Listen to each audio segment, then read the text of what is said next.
Good morning, ladies and gentlemen. My name is Eric Joe of Barricade Cyber Solutions, and we have an awesome podcast for you today. Those who have been with Shiva and I for a while, you do know that once a month we do bring a group of our friends together and we talk about the cybersecurity stuff that's on our mind.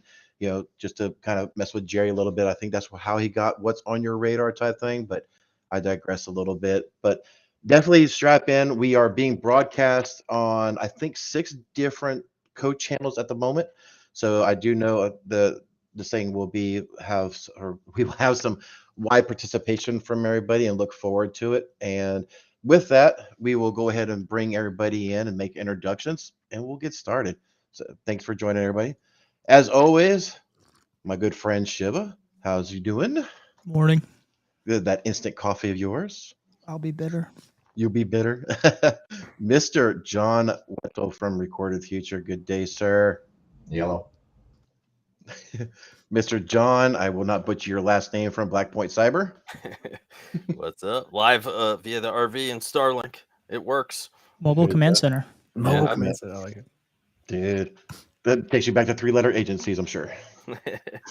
Mr. Xavier, how you doing, sir? Hey. Also Blackpoint. Good to see you. It's Javier. Javier, I always butcher that. And we're Oh, live Shiva, you too. beat me to You the butchered my punch, name man. live. That's why he doesn't Yeah. call you back, Gosh. dude. That may be why. That's not inaccurate. Mr. Matt Lee, I'm not sure if you want us to mention your company that you're affiliated with or not, but Yeah, I'm whatever. with PAX 8. I'm PAX an 8. external evangelist, so I get a lot of purchase. I'm okay. So those who don't know, PAX8 is a wholesale of products that for the SaaS platforms that y'all resell for IT and MSPs.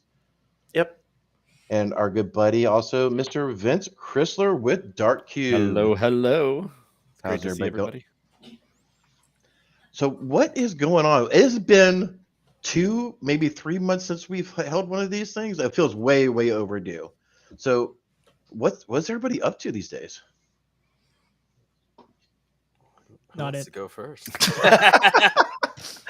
I'm dipping out early, so I'll be the first to go. I got a live stream after this here back to back. But, for me, it's just been a lot of travel, a lot of education. There's been some great speaking points recently around, just basically some of the motions in driving our economic reasons to start securing oneself, right? And so it's been a lot of good cannon fodder for that, right? Both between, SEC and some of their proposed regulations, as well as CERT and a lot of those things. So anyways, just been busy teaching, doing my thing. Man, you probably A lot got of- more Nice. flight hours than I do right now. 45 flights now this year. Yeah. Man. Now, are 100, feathers growing 101 since May 20th, actually. So, Are feathers starting to grow out your backside yet? man, my arms are sure tired. Dad joke of the day. But yeah. Yeah. I'm in the same boat, man. Lots of travel. We've been Have hitting you? a lot of these managed service provider shows. It's just great to see everybody out again. Yeah. I think what's cool about this channel is it's so much of this happens face to face. Meeting somebody over a drink, having a discussion, Yep. proving that you're not just some BS marketer. Yeah. So we've had a lot of fun. It's always an Well, important. and a lot of like real conversations happen, right? Like that's where you get to the meat of it with most of those people is in that kind of, I hate saying it, drinking environment because, Ian Richardson doesn't drink, but he stays in that environment. But yeah, that's awesome, Vince. I think Nice. for us, we've been traveling. We've been doing a little bit of charity work. We've been doing some support for Ukraine, which, I think we can feel good about. But more on the cyber side, we're finally sharing intel reports from stuff we've done for many years. We never shared any details on tradecraft or techniques, and been doing some podcasts. And so, once Microsoft released that report on Hafnium, which we had stopped them, many months prior and had some more info, we started releasing stuff there. And then, specifically the Black Cat ransomware group, we noticed they were liking to use free trials of like IT tools, and RMM software deployment stuff Which to one? kind of, there's several. He wants to call out. Yeah. Shiva, I all love of you. all of them. I'm just gonna- To be honest, like, Yeah. it was, I would say some of the obscure ones, like total software deployment, that was actually probably the catalyst. Screen Connect was involved, but to be honest, I don't really fault them on this one at all. In fact, they snuffed it immediately when we told them. And what was the other one? Total Network Scanner. So, and Atera. yeah. What So about that company that the starts with go-to. a K and ends with an A. But that was kind of interesting. And also their ransomware for that group is written in Rust. Yes. Oh, wow. Fast. Yeah, it's very fast. I was Fast. surprised, They've yeah. kind of changed. X, talk. Well, I don't want to mess up because I don't think John went yet. We'll talk about it in a bit. But we had some interesting characteristics that we saw from it's a concept. Did you want to go really spooky and try and hide your tracks, or do you want to not care and operate loud but fast? Both win. And sometimes going spooky catches you easier, and going loud and fast, you can't stop it. So it's the same net result for the bad guy. All right, I prefer loud and fast, just to go on the record before John goes. Like, just I thought we were PG here. We haven't crossed too far yet. So. Man, you're on a roll, man. man, that was You're on a not roll. where my head went. But thanks, guys. I appreciate y'all keeping it That's high where mine bar. went. Yeah, fair. Touche. We can't go all full piss and vinegar, Shiva. We do have one in the works for that, though. But anyway, what's up, John? Man, I haven't, dude. It's been 6 months. You've been living in isolation. Not really, but you've been kind of off the radar. It's been a while. I'm just getting back online from having a third kid. Well, I didn't have it. It just kind of blended in my household. So Congratulations. I didn't know if you want us to publicly put that out there, but I did hear you had another kid. So congratulations on that. Did you mind sharing you, date Jack. of birth, social security number, address, weight and height? I'm just kidding. Right after he signs up for LifeLock. No, yeah, it was. It's been a fun experience, but nobody tells you when you have the third kid, it's now chasing them down. You're holding them while you're trying to use one arm to wrangle two kids, and that's really what gets you running around for that. So then trying to keep up on anything else is okay, what's going on in the news? Ransomware. Okay, again, I guess that's still a thing. I'll deal with that when I get back. I did find when we had our third kid, we were much less worried about breaking them, right? And so you're just whatever, there's a lot less anxiety, and you're just hanging them around by their feet and doing whatever you need to do. That's funny. Not wrong. This is true. I have 3. This is the thing. It is. So I guess let's dive in. I mean, me and Shiv were talking about it a little bit earlier, and I'm not sure if we really want to save this one for this one or a different one, but it's good for it. All right, send it. Cleared hot. Great podcast, by the way. Great. Has anybody looked at this train wreck Verizon report that was put out this week? The conferencing data breaches from 2021. I have not. Don't waste your time. I have not read it. Ransomware's not going anywhere. Yeah, People are is that kind of the stupid. meat of it? Yeah, fair. People are stupid, and insider threats are worse. There you go. I just saved you 103 pages of reading. To be candid, I read the Verizon breach report many years ago, and then a couple times after, and it was the same shit every year. So I stopped reading. No, but they changed the year. Date. Yeah, I know. I just, it's one of these things. You can read someone else's report, but if you do this for a living, I'd like to read my own, intel and understand it. So, yeah. I mean, I do like to see some of the other reports out there. I mean, granted, we're not as deep as you are, John, but definitely seeing what other people are seeing out there, at least from my perspective, is a good thing. But I like the real specific ones that are really getting into tradecraft. Yeah. I guess those are the ones we read, if that makes sense. Not the high level. I like to read much more I tactical. like to read a lot of and a lot of deeper reports too that people put on. Those are always interesting because then they go a little bit more into how it led up to the malware rather than malware on. Yeah, that DBIR I found for years, there's so much work that goes into it, so many people that are involved, but they distill it down to such a high level that the real value is in it is to paste in your slides, for your presentations. Here's a chart that shows why this is important. But John, to your point on writing reports, I think, coming from a technical background, I've always been nervous about putting stuff out there because I'm people are going to really vet and care about it. Right. And I think 2 or 3 years ago, I put together a report on consumer IoT devices. Right. And I had summary volume that was like 12 or 15 pages, and I had a technical volume that was like 110 pages. And I don't think anybody read the frickin' technical volume. And so the next year, like we did it again 2 years later, and they were like, we're keeping this under 10 because nobody's going to read it, which is like, it kills me. It's like you try, there's all this information you can publish, and people are just like, I want to see the cliff notes. Yeah, it is. There's a line to walk too on, education versus arming, if that makes sense. I just, not to blow smoke up John's ass, but Record Future, their intel reports are fantastic. I freaking love them, and they do a really good job at them. Like, I mean that. Like, we've read them, and it's legit. So obviously, we came from my previous life intelligence community. Like, the reporting discipline is a real thing, even though the community messes up sometimes. And if you're gonna do it, it better not be a thinly veiled marketing slick. It better be honest and real and vetted. And I think that builds some, credibility. Wasn't there one of those that came out a couple of weeks ago? That's what I was trying to do, is put my own fingers in my ears on that one. Are we talking about the Threat Locker RMM MSP tool? And the backlash on that was fast and furious. But well deserved. Well deserved. Fast. I like the correcting nature of it, right? Like, I don't hate their product. I think it's a decent product. I think it's a cool thing to use to solve a challenge. But boy, the marketing side, holy hell, guys! Like, it just breaks my heart. But I digress. Yeah, that was an interesting one. But so, what are you guys? I guess, John, since you're just getting back, Wetzel, just getting back into the swing of things. Let's put you on the spot. What are you seeing after a few months off? I'll be honest, I'm still getting caught up on technical reports. I've been looking at some legal and compliance stuff coming down the pipeline, and that's kind of that took me on a little tangent the other day. I have a friend who's a lawyer, and she was talking about, have you guys been following Aerojet at all? Aerojet Rocketdyne Systems? All right, so they got cleared for trial, went to trial, and then 24 hours later, they settled out of court for like $9 million. And the crux of the case is a cybersecurity one, which is this.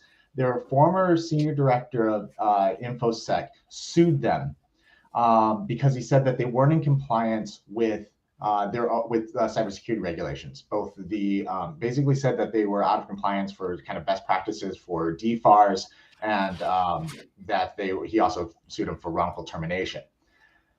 Okay. Apparently, there's the other half of it. But here's what it is: the suit, most of the findings of the suit was actually under False Claims Act. So DOJ came down last year and said that they were going to start taking a lot more. I saw that from Federal Trade Commission was pushing it. Yep. Yeah. So basically, DOJ supported this suit. And what the False Claims Act allows you to do is that if somebody was an employer or somebody says, hey, you were out of compliance with federal regulations, you can claim up to 3 times the amount of their government, like their government contracts, plus like $50,000 per incident. And then on top of it, if you win, and like DOJ backs it, if you win under a False Claims Act suit, you get 15 to 30% of that back to you. So they won they settled out of court, and it was like a $9 million fine. And this was like end of April. This whole thing came through. So Aerojet Rocketdyne Systems, I think, is but it's like an interesting precedent, because now you have, like, it brings up this new thing, because now Department of Justice is now saying, hey, if you we'll be your sword. We'll be your sword. If your company is in compliance, we'll come in and we'll help you sue them. And it's severe. I just got goosebumps, John. Is there any correlation with that case and the Uber case, with their CIO being held liable for cybersecurity failures? Well, I think that one was like, so DOJ just came out like, I think last year, and said they kind of reversed positions on it. Previously they said, no, we're not going to do too much. And then because of the Biden the executive order, they reversed positions on it completely. And this is the first test case for it. Yeah. So like, I'm kind of interested. I remember seeing that. And so the concept was, and I didn't know this other component, John, but the concept in that FTC release was, hey, we're going to start suing you not because you're necessarily not doing cyber stuff, but essentially if you misrepresent what you are doing, right? And that's essentially what the statement was. And this is the first action of that. But I didn't know the other component, which makes this 1,000 times stronger. Like, how many times is DOJ going to be able to build a case against something from the outside in without any data or information? Now that you made this hey, you know what? Our security director, not this security director, he's very happy, but our security director is not happy. He's tired of fighting the board. The board's not listening. The SEC aspect hasn't kicked in. And now guess what? I've got the biggest sword in the world that nobody ever wins against, or if they do, it costs a lot. Right. And I mean, you know, that if I was in a boardroom, and I might actually talk to a boardroom about this, but if I was in a boardroom, this is an amazing sword. That's crazy. Yeah. Holy I would hell. stop inviting the IT guys. Would Yeah, Threat you- Locker, They literally monetize snitching. Matt, would Threat Locker stop that lawsuit, by the way? Oh Jesus! I'm not going to go on record saying anything like that, Shiva. You know I get in troubles. Not just trouble, but troubles. It's multiple troubles. It's Ken Patterson troubles right this moment. So I'll leave it alone at that. That's brilliant, John. Thank you so much. I'm actually going to use that in a speech in like the next 2 days. So I'll do a little vetting. But that's fantastic.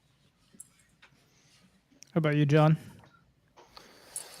I don't remember the original question, Shiva. I just was fascinated by this new concept. All right, So, we're going to skip you and man, put you at the back of so- the class. As soon as someone said compliance, man, it was like a foghorn in my ear. You can ask Javier to talk about that thing you wanted him to talk about, whatever that was. Yeah, you started down this path of asking Javier to talk more about about the Rust. The based, ransomware. ransomware. Yeah, Rust Yeah, based. Man, I can bring it back, boys. I got this. Hey. I'm here for something. Yeah, X, go for it. I mean, I thought. Yeah, I man, I thought- can talk about that. Yeah, it's kind of cool. Yeah, it is. It is kind of interesting, and like you said, John, it brings up this weird kind of middle ground of, you got your automated detections, your AVs, your whatnot. Like, they're looking for all those cool nerdy tactics in memory, process injection, all this, but you get samples like the Black Hat ransomware, which has no obfuscation, no nothing, Right. written in Rust. There, you can literally parse it out quite well and see what it's doing, with basic decompilers. And Thanks, John. it was very, very, it's very effective that way because it's so simple. It makes it harder for the automated solutions to be like, this is bad, because they don't want to. It's similar just like a regular application. There's no difference between that and something I write and compile real quick and go, or in Rust.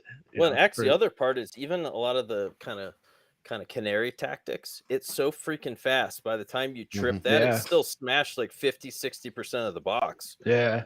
It has very efficient algorithms inside of it. So it's an interesting ransomware group because they're not the most loud, but they do have a level of sophistication that's a little bit different than some of just like the normals, like the lock bits and all those. They operate more of a quick model, while the Black Hat ransomware, they put a little bit of effort and kind of some new tactics into what they're doing, so they must have. It's probably, honestly, a lot of these are just spin-offs of other group operators. So I can, why am I giving someone else some of this cake? I won't take it all. So X, what I've seen of this Rust ransomware payload, this thing is the reason that it's so fast. Please correct me if I'm wrong. I mean, you're the master at this malware analyst than I am, but it's only taken the first 32 bits of it and changing it for the encryption and leaving the rest of the file alone and just cycling through. Is that correct, or is it the last? Or can you I believe it was the first. I think it limits to 4 megabytes. Okay. Which will hose most documents, right? Yeah. And there's a lot of other ransomware. I knew there's another ransomware sample out there. I can't remember off the top of my head, but it had an algorithm where it would skip, like it would do like 32 bits, and then it would skip like 16 bits and 32, and so it didn't make the entropy too wild of the file. So that kind of fooled a lot of AV solutions out there too, because it's like, the file wasn't as changed as it could be. So yeah, there's some samples out there that have those type of capabilities, but yeah, I think they learned from the past when it'll start choking on like an ISO file some tech has on a shared drive. And then it's like, it takes a long time to encrypt a 4 gigabyte file. So Yeah, I mean, I think when you think about it, when you use a free tool as your backdoor or trial or whatever, that's not bad. It's not going to flag bad in anything. Then you deploy something like this. It's really freaking effective. yeah, It's hurry up offense, right? Like at Yeah, some it- point, it's It is. It's no And it's huddle. fast, It's too. a no huddle offense of freaking ransomware. right. And then to did make you- matters better, like John, like a lot of the MSPs when they're fighting their security tools, and even a lot of security tool practitioners, unfortunately, recommend those exclusions for those RMMs, right? And so Yeah, that's been a that's another part. long-standing two-sided battleground where some of the solutions, purported by some of the players, with like signing our code and only having this be able to be run and not really excluding the direct, but none of them are there, and so you already have like this. If I was a threat actor, I'm going to go buy 2 or 3 main tools and see what has no restrictions upon it when I want to do something, inject a process into it, or right, like get into some way where you're like, done. I know they're not protected against this. Even enumeration, right? X, but this is so hard to catch, I would imagine. It's very, yeah, when it gets down to this type of stuff, it is very hard to catch because, you're talking about something being executed by like a known, good, signed, verified piece of software, so I mean, I used to use kinda throws out PowerShell in the back end of Screen Connect to do hundreds of things, right? Like, yeah, so and and common totally practice. it's used for good 99% of the time. Yep, But yeah, it's there's brilliant. Well, and certain it's tools very interesting. that you install almost come with a framework to execute, by accident, and then you can really live off the land even more. I mean, I forget There's what example we talked about recently. There's one recently assigned executable from Avast called AV dump, and it's used to dump processes. Oh, Jesus! So you can go ahead and dump that LSAS process where all those secret credentials are for it, and it's assigned by Avast. Nice process, AV ones. Yeah, that's the newest one that I was reading about. But That's I've seen brilliant. also other. I've seen PExec, PSExec signed by someone's company certs before. It's like, whoa, perfect. Let me grab that real quick. Wasn't there a big file sharing platform that had one of those tools bundled with it? Like, what was it? Well, I don't want to out them, but yeah, people are gonna use it. But but I can't remember. Yeah, I can't remember on top of my head. I know there was a big RMM company that also bundles in something that could be used for. A lot of them bundle in like putty. It's like even that. Like not even a common version. There was 0.6 still on one of them. I was just about to say it's like 0.06 version of it. Like I was like, what? I know we're talking about the same vendor. It blows my mind.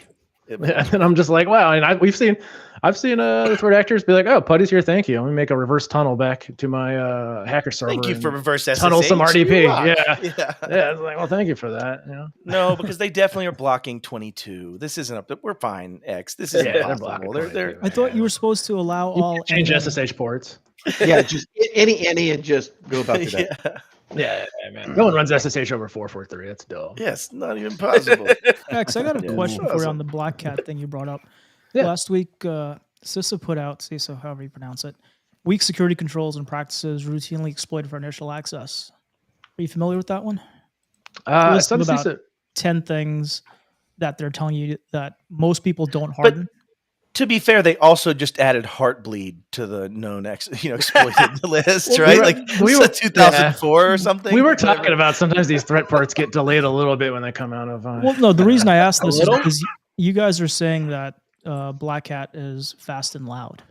Is it because they realize they don't need to be stealthy? There's so much misconfiguration and poor security out there that bang the doors, smash the doors down, take what you can get. There's other. Yeah, like poor security has driven a lot of ransomware groups or e-crime groups, open RDPs. And, there's a lot that could be stopped by just best security practices. But the Black Hat tactics, I mean, unless you really got someone auditing every piece of software being installed, it's really hard to differentiate between just some tech finding total software inventory and installing it because he's curious, or it's a ransomware group installing it because they want to, when it gets to their tactics, it's a little different. X, to Shiva's point, though, I mean, I know we did some testing of EDRs like a year ago, and you found to evade them, simple tactics worked better than process hollowing and all, fun stuff. Absolutely, yeah. And I think that also plays into their method approach. I mean, I think EDRs coming along have actually made it harder for the bad guys to do the more hacky stuff, and they've switched to a lot more live off the land stuff, IT, which is my, favorite way because it works all the time. Well, but you also have the fact that a lot of ransomware groups, when they get that initial access, they'll kill the EDR on that system, and then nobody alerts on that. So that's one of the things I've never understood is why more orgs don't alert when, hey, something just a third party process just killed our EDR or endpoint. So even if you have the best EDR protection out there, and if you have it properly configured, and that's a big if, you have the problem of, well, am I alerting when it's been killed? Yeah, that's another one. Yeah, I've always been a big component on, it comes with security and death too. Like, also it comes down to like, do you want your AV company monitoring itself? Really, you should probably there'd be an alternative outside of it. A lot of them have like RMM tools already on there. So that's that's monitoring your other stuff. You kind of separate those gaps because, initially it is kind of hard. I know a bajillion ways to get around the AV is that it would be such a massive lift to even figure out why. That they're blind to something. Yeah. That people on the dark side do exactly what you guys are talking about, but they threw a jump up code exploit to turn off an EDR.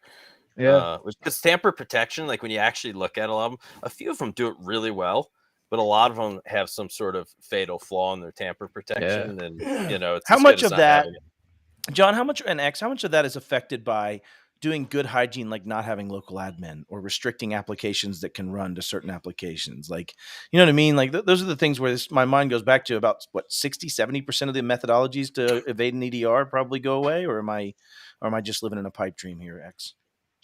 Yeah, that is a good stopper for it all. Again, there's always the next, unknown jump up code. Sure. There's the user, you come in, you jump up to escalate your privileges. There's a lot of ways to do this. Even knowing that like it even doesn't even come down to the operating system. Sometimes it even comes down to sometimes your vendors may have a gap in some security they have on the software on there, and it's trivial for someone to use that to jump up code locally.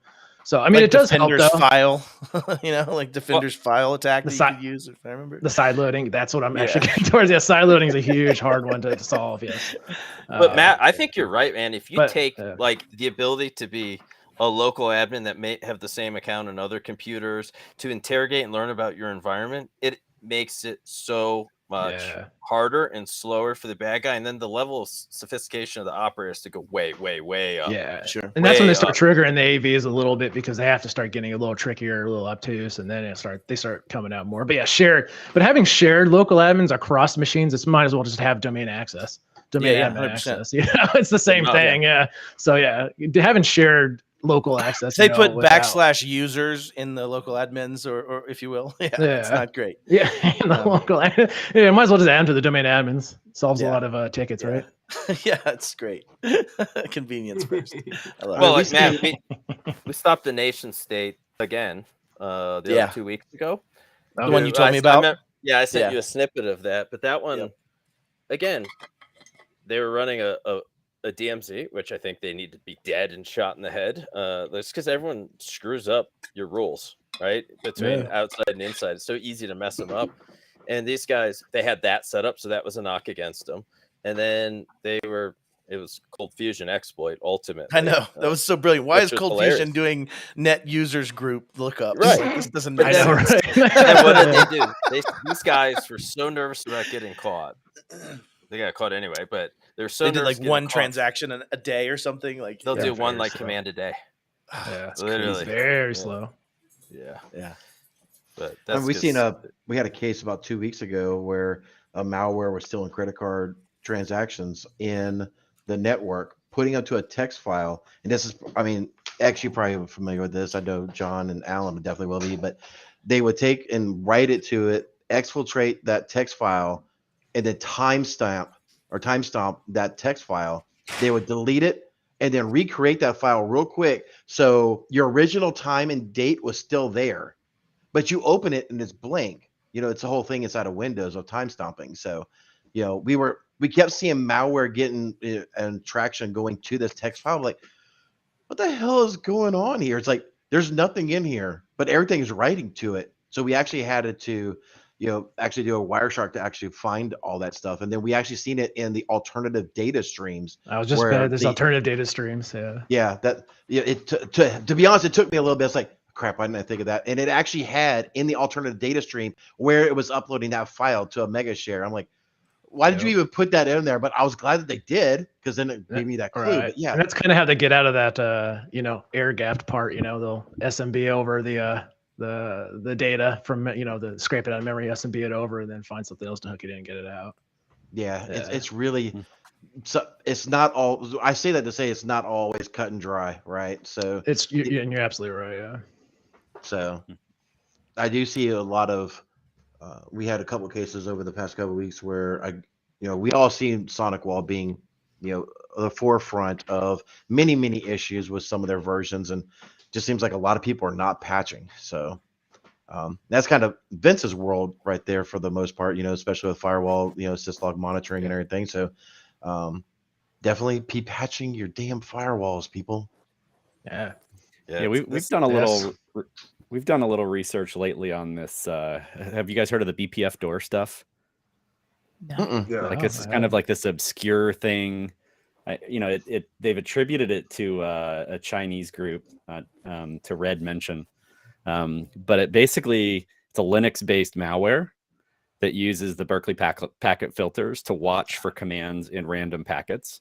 So you embed a command in some random packet, and as it comes through, it picks it up and executes the command. It's really sneaky stuff. It's almost like steganography. Yeah, and the way they packet steganography. Yeah, and the way they load it, basically, they get it loaded into memory. They change the timestamps on everything. They rename it. They delete it. So it's the way they hook into to Linux is pretty crazy too. So it's one of the most interesting things I've looked at in a while. That's pretty clever. Cool. Vince, you on the network side, do you see a lot of hackers being lazy with their user agent strings? Threat actors, John. Some people identify as hackers. Oh, okay. Threat actors. Sorry. Man, I'm just being a man. Chris Roberts gets all riled up about that one personally. So I'm too old to use the old terms. No, we're not focusing in on that level, John. We're basically like what we see is most of these hackers are lazy about the infrastructure they're using. Like they don't have to conceal that infrastructure in any way, shape, or form, and they're highly successful. And so our whole approach is, we're collecting from as many sources as we can to say, okay, we know what infrastructure the bad guys are using, and if it touches your network, we're just going to block it. Is it fairly ephemeral, or does it stay, Vince? Yeah, what's the attrition rate? Yeah. Oh, we see the same things over and over and over again. I mean, it's just there's unique stuff that pops up, and we're tapped into. One of my favorite sources is the gray noise data. Right, we're tapped into their API. And so as gray noise identifies people scanning for stuff and doing malicious stuff, we just block it. Cool. And so it's, shut the gates before they even get in. And then, if they do get in, you can refer to somebody else like, Blackpoint or somebody else to help. I don't know if I saw a comment about the name of the hack. If you guys are talking about the other one, but I was talking about BPF door. BPF? Bravo. Papa. Oh. You just You just enabled them. I'm joking around. We definitely see on the password spraying attacks and things like that. Them being lazy with user agent strings, and it's like a Linux string or something, and that can actually Python. It's basic, but it can be a pretty simple, quick rule to apply. To cloud service they support or other login things to just block them. On the password spraying stuff, like we'll see exposed servers that I think people may not realize were exposed, and they're getting hit 20, 30,000 times. And like, why is this thing even exposed? You should probably do like a firewall rule to limit that. And most times they're like, oh, we forgot about that. And I'm like, exactly. And so we we saved a lot of networks just by displaying like, look, this thing's getting hammered. And people know about it. And they've been paying for pen tests, and they've only not listed that external IP because they didn't know it was exposed. It's just not in scope because it doesn't exist. It's not out. Exactly. Yeah. That's funny. I've never understood. I've never understood the desire of organizations to limit the scope of a pen test like that. I agree with you on that one. Yeah. I'm like, let me find what I'm going to find. Exactly. Yeah, exactly. Find what you're going to find, and then let me, I'll take action on that on the back end. But don't tell me ahead of time. Oh, ignore this class C because that is, It depends on if you're doing the pen test to justify your job or to actually find the bad stuff. Right. If it's a compliance thing, or if it's, I want to actually stop people from getting in the network. Right. That is an excellent point. A compliance thing. Don't scan this network because it's a 2003 server and it really gets choked up when you're scanning it. Can we exclude that one? It's operationally bad for us, right? Yeah. I've actually walked away from penetration jobs like that. Like I literally, those who have actually engaged with me know that I literally ask one question what networks do you want to make sure we scan that I may not be able to find on a public resource? Sure. And that's literally the only question. And I give them my cell phone number in case things go bump in the middle of the night and I break something.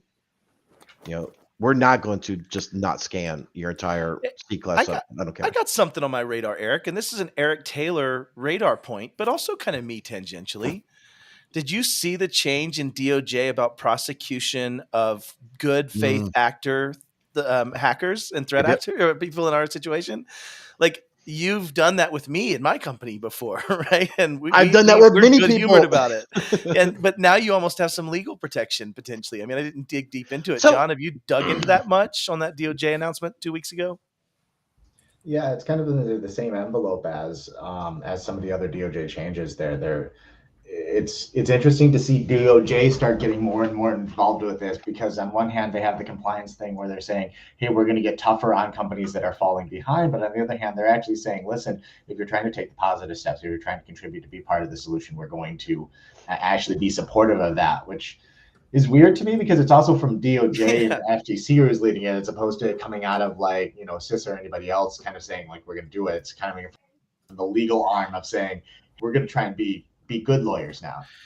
But FBI's had that precedence for a minute, right? Like, if you remember back since I think in the Obama administration, not to put it on politics, but just the understanding that I think the FBI had a directive of don't re-victimize the victim, even if it turns out they weren't dealing in their own best interest, right? Like, so after they have a ransomware, they had a policy of not re-victimizing that victim, if that makes sense, by prosecuting them for things found. You mean like if you get mugged in the city or whatever, like not arresting the guy that got mugged? Well, the guy that got mugged and has a bag of cocaine in his pocket. So it's more the guy that got mugged and had a bag of cocaine in his pocket that wasn't taken. They might not arrest him for the cocaine. That's a better analogy. Well, so where is the line on that on this new DOJ? Like, so right? I got to go pen test a cloud service, throw an exploit, and be like, no, I was just doing it for like security purposes. So yeah, this is where really the rub comes in, right? And this is what my 2 cents gathering of this is. There are a lot of companies out there, and I'm sure even everybody on this call will get, hey, I found a vulnerability in your website. Let's have a call and you can pay me some money and blah, blah, blah. Yeah, I mean, we all get that kind of crap. And there's a bunch of those scanners that are out there that are doing that, blah, blah, blah. This is where a lot of my stuff comes in. It's like I pick on Matt when he's in a conference room saying, Matt should really hire us about a podcast. Yeah, anyway. He took a subdomain takeover, Jack. It's our fault. But, yeah. I really had some fun. Put my picture up and link to a YouTube channel of mine. Like, he was on with have me a and good sense Shiva. of humor for that one. So I guess.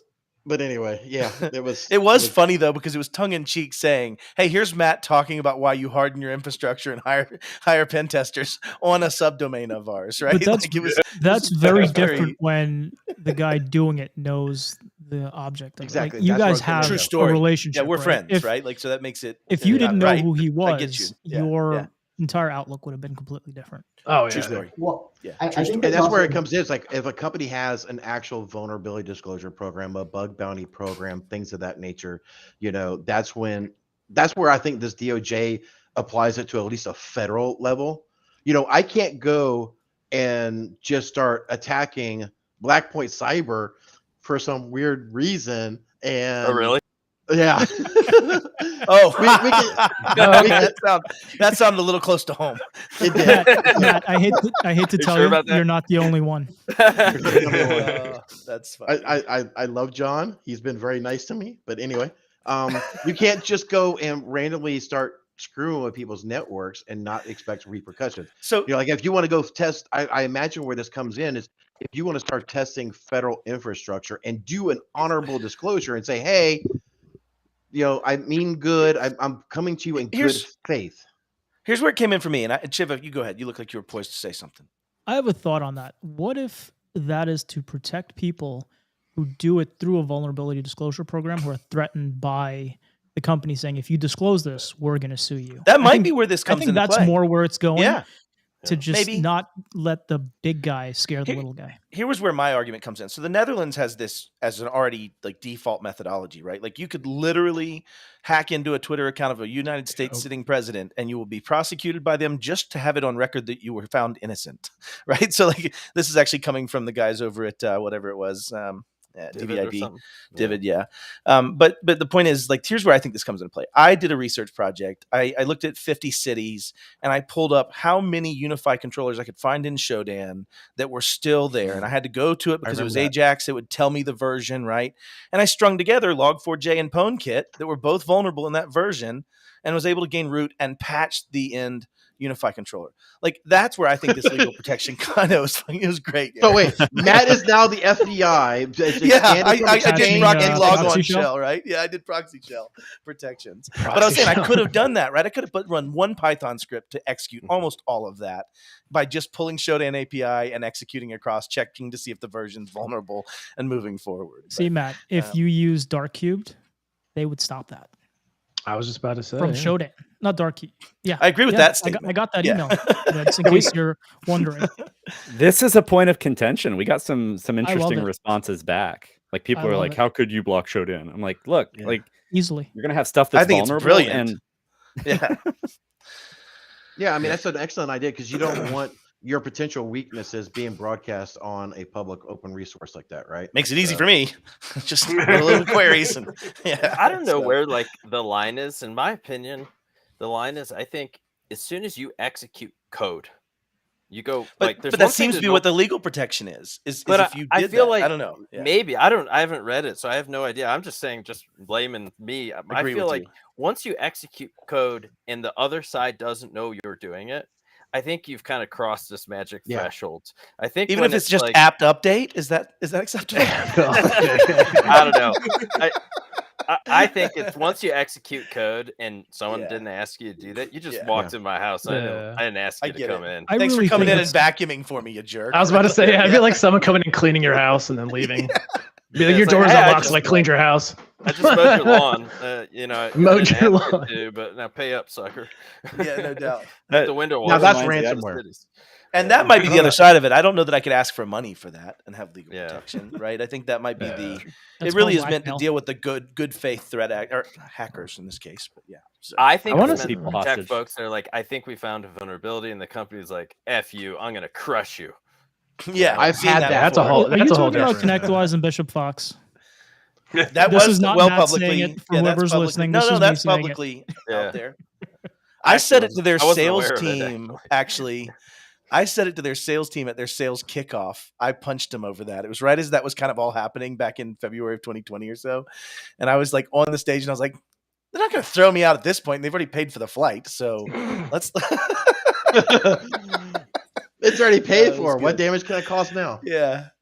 I mean, that's like me with TimesDesk. I've talked about this a little bit, but that PSA integration, they first say, "Hey, thanks for, disclosing this freaking thing." And to this day, they still have an iDoor available, but they told me to go kick rocks. That was your fault because their logs couldn't handle it. Yeah, true. You do a little bit of fuzzing and their logs can't handle it. They're like, "Oh, we can't really tell you." I'm like, "Whatever, guys, whatever." So, you see Chris Weaver's comment? That was kind of cool. How do you feel about someone walking by and saying, "Hey, your window's open. You might want to close it"? Hell yeah, totally good. If you walk in the window and tell me on the inside, you get a hole. But you'd be like, "Hey, but wait, what if they walk by, they tell you, and then they ask you for money?"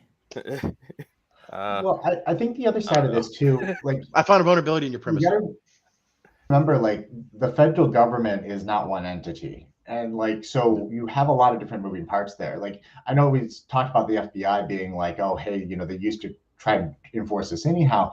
But like for a long time, people, even defense contractors, didn't want to let the FBI in the door because as soon as you did, you were getting visits from HSI, Secret Service, everybody else on it. Somebody's going to ask, "Can I put a box on your network?" So, and it was like just this thing that it's like, all right, you may not legally enforce me, but it's hard for me to keep having these agents come through and looking through all my company's documentation. And then somebody's going to want to say, "Hey, what's your export compliance? What's this? What's that?" And it's like, I'd rather not have that.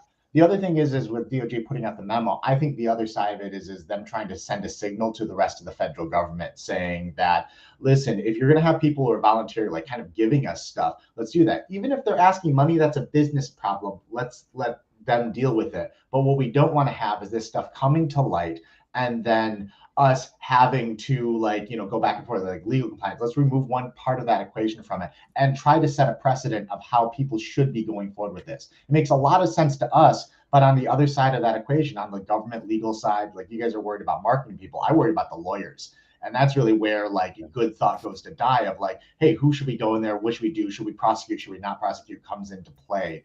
And I think that's probably why they decided to put out a memo. The other piece of that, in addition to that's fascinating, John. You know what's wild is I'm thinking back on pretty much every nation state save we've done. I can't think of one of the companies that told the government or wanted to, or the FBI, because they didn't want a train of people coming in. Right. They all rug, they. I mean, that's like volunteering for a colonoscopy in your business. Yeah. I mean, I will put out a plug for. Yeah. I was gonna say I will put out a plug for the guys in DICE DC under DC3, they run the DIB CS program. We're actually doing a program with them where they're deploying Dartkube for free for defense contractors. But that is an organization that takes that relationship with the private sector to the extreme. They protect the folks that are involved. If you report, they don't creep. They sometimes get in hot water with other organizations because of that, but they're a really solid organization, the government, that I've been really really impressed by. I think it's important to share when you have it. Keep some bounds around it. Make sure your GC is involved, but I think it's really important to share that tradecraft that you're seeing, just to get it up, to give them situational awareness. I think one of the biggest challenges is really hard for the government to be terribly effective in actual cybersecurity other than education.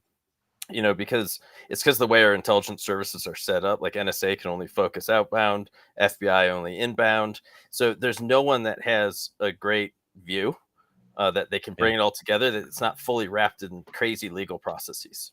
And so, I mean, how many times have we had the FBI come to one of our customers and said, hey, someone was attacking you 6 months ago? And I'm like, yeah, I know. We stopped it 30 seconds in. Thanks. A little late to the party, guys. Right. Yeah. That is. But I can foresee how this happened, because there was something overseas that tripped it. It made down requests for extra data, and finally it gets to the customer. And that's that feedback loop that's got to be changed. And we need more live intel sharing. I mean, I know we do have kind of a live mechanism, and we get some in return as well, which is useful.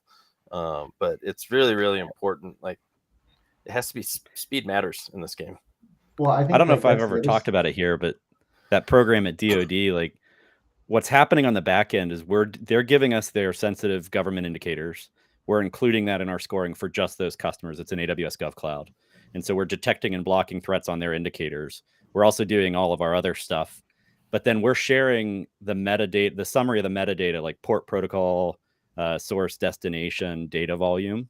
We're storing that all in real time in an ELK stack, in an anonymous form, where the DoD can actually watch that. So if they get an IOC from the intelligence community, they can search in ELK in real time and say, is this showing up in the DIB? So it's awesome. This is kind of one of those passions of mine from way back when I was with White House and DHS, and it's cool to see it actually working. That is a good example of it working the right way. That's great to hear.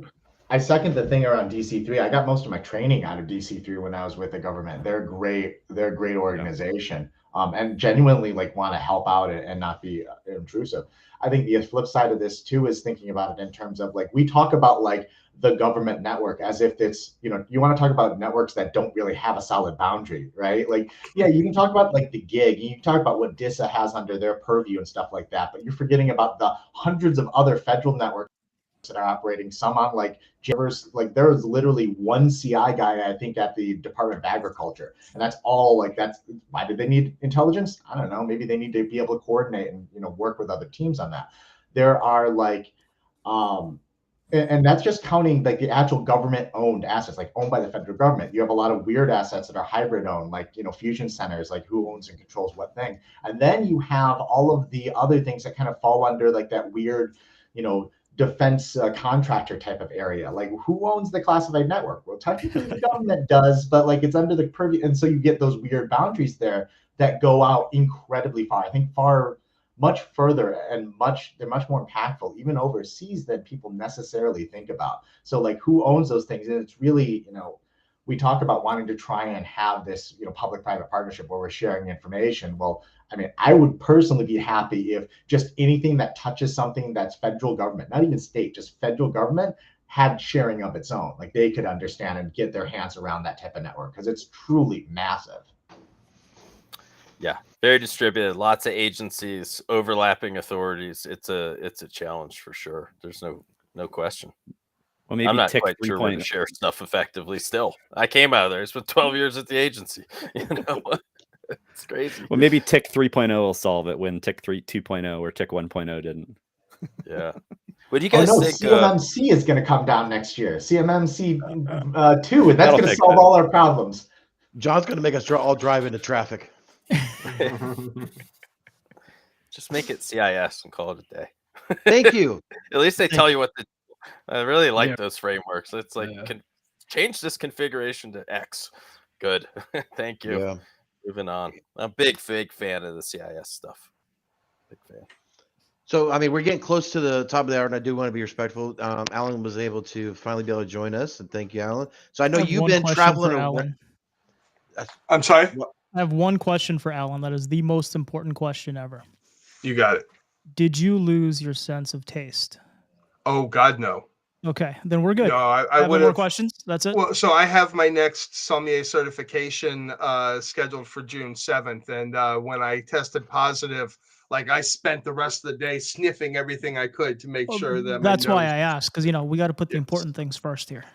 I was very concerned. That's like a death sentence. You get COVID, your gut, you can't taste or smell. It's right. brutal. So all I'd have left is my cybersecurity career instead of my wine hobby. Oh no. Priorities. But Facts. what are you seeing these days, Allan, that you want to talk about? I am fascinated by the whole SpiceJet Airlines ransomware attack and the idea of that's been discussed on Twitter this morning of, could that be that kind of extra extortion that we talk about, where if you have passengers on a plane or stuck in an airport trying to pressure airlines to pay in order to get everything back up and running. Now, we all here know that just because you pay the ransom doesn't mean bam, your ransomware attack magically goes away. But it is kind of a fascinating idea. Are we going to see more interest from ransomware actors in going after these kind of targets, given the kind of outcry and attention they're getting from this one, that could be immediately disruptive to bystanders? Yeah, I do think there's a silent attack silently growing interest on attacking our infrastructure. It doesn't have to just be electric and gas, but I mean, travel is a form of infrastructure, if you will, right? There's been agriculture companies getting ransomware recently too. I think 2 were hit pretty recently. Yeah, but their hygiene is worse than healthcare companies. They should have let me work on my John Deere tractor. Exactly. With the airline ransomware thing, there's a new Samuel L. Jackson movie, Worms on a Plane, Oh my God. Don't give them ideas. They'll make it. Why do we come out with the song? Worms. Yeah, I think we should add what? I dad think jokes. one that's nasty that luckily I think it's kind of hard technically to pull off is like holding buildings hostage. Because there's a lot of times a manual override for building automation systems. And so you can encrypt like the computer that controls them that's running your software. But if anyone gets to the point of being able to mess with the firmware but not destroy it and hold the building hostage, that it'd take a more technical, kind of approach and a lot more R&D. But boy, I would hate that one because that would Wasn't work. that Stuxnet? Didn't they just increase the speed of the centrifuge? I guess. I mean, that's what I read. It sounded like it. I mean, that's a typical industrial control style attack. And, usually like, especially in buildings, like you have a huge age range of industrial control equipment in there, and it's really similar to SCADA. They run BACnet instead of maybe Modbus or TCP. Like those protocols are unauthenticated, so if you get in, you can craft packets and change set points in fans and in boilers and all that stuff. But the system that actually can talk to the firmware on your chillers and boilers and your water treatment, that's the area that gets a little janky and scary, because that is the wild west. I mean, that's one area, like, I think, I'm curious if you guys are seeing more attacks on physical security infrastructure that's integrated with Windows domain, kind of like the Sony attack had some of that going on. But we had a breach in one of our customers, and we're like, and this was a port, right? And we're like, damn, we got to hustle and knock this one out. So we did, and we were really impressed.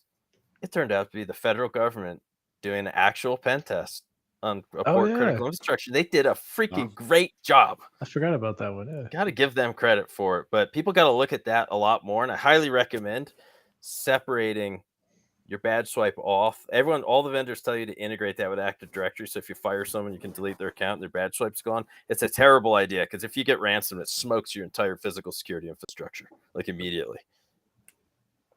But that requires VLANs and network segmentation, and that's just too hard, John. I know. Just break the domain tie, and like we'll call that good enough. I thought the cloud was going to solve all this for us. That does make it not perfect, but a little better. It's a little harder. Well, I mean, maybe not the cloud. I know. It's got to be the cloud plus crypto. That's right. Yeah, there you With go. an NFT. Crypto, yeah, man. You got to put it on the blockchain. Exactly. Yeah. The blockchain solves everything. Yeah. That's fine about the cloud. Cloud services. We see customers who still roll all on-prem get smoked more than the others that are more kind of a full cloud model. But boy, the cloud is awesome until it's not, and it's a house of cards. When Did you have anyone affected by Okta? If you can say. I don't think so. Did we, X? No, I thought it's not super popular in our customer base. Yeah. But yeah, that's always scary. You know, you think about like cloud networking control. Like, geez, imagine if that stuff gets taken over. I mean, you can wreck house fast. Oh yeah. This is why all the network vendors need to, like, if they're kind of loading a binary and it goes into memory, they need to freaking cryptographically sign that stuff. It's really, really important. And And test the process too, right? Like, yeah. Because I've seen a lot that are cryptographically signed, but there could be some, where they get these OS firmwares from for all these devices. It's not the most legit sources. And they all or they get like the actual operating system on the IoT device. It's never, they don't usually build it from the ground up. It's usually licensed. Right. Yep. Exactly. All right. Well, now that we're getting to the top of the hour, any closing remarks from everybody before we close this thing out? Shiva, go ahead. Fun to see everybody. I got nothing, so start with the guys who actually know what they're doing. There John, we go. one of the Johns, Xavier, Vince, Allan. The Johns.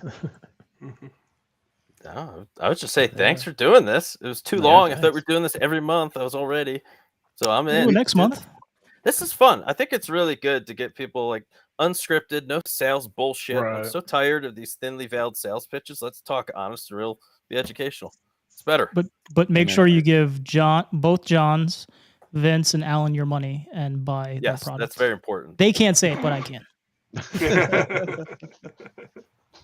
And Shiva's got a link to his podcast there in his title bar, so definitely check out the Amplified and Intensified podcast, and doing some great stuff over there. And with that, we will wrap this one up. Everybody stick around for the What about Vince, John, and Allan? Anything? Oh, I'm sorry. My apologies. Nope. Just gonna say thanks for the time today. It was awesome. Yeah, thanks for being late. Had a customer meeting that ran long, but I thought you were doing a wine tasting, to be honest with you.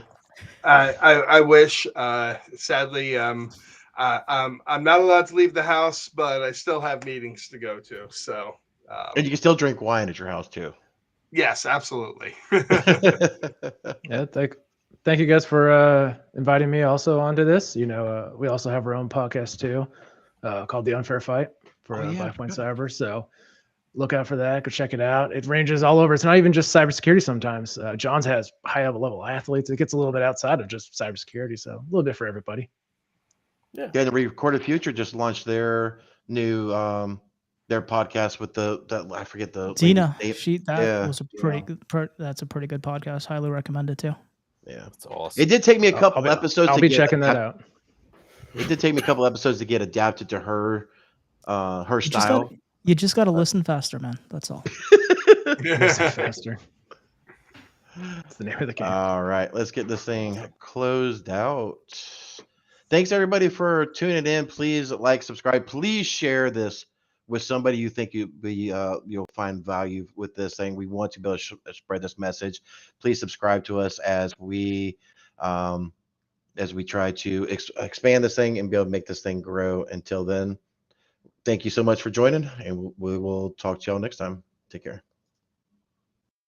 There once was a kid whose passwords laid across all sites. They were the same, a criminal, then found their fame by taking that data to go. Soon may a criminal come to steal your pictures and data and run. One day when the crime is done, they'll steal your account and go.